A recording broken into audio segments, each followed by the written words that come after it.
Do you know what to do and what not to do if your house is flooded after a hurricane or storm? What not to do? Do not wait. Time is of the essence when dealing with water damage. Delaying the cleanup process can lead to further damage and mold growth. Do not use household appliances such as televisions, computers, or kitchen appliances.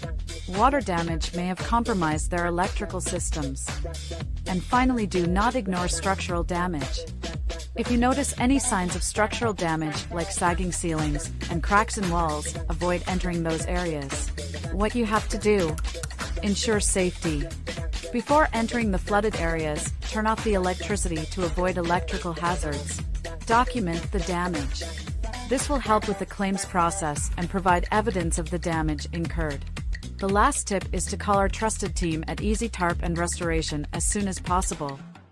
We will remove the water and dry it, leaving your home as it was before the pre-damage condition. Subscribe if you haven't already, and click on the bell so you don't miss anything. If you liked this video, don't forget to give it a like. Our team is here to assist you every step of the way.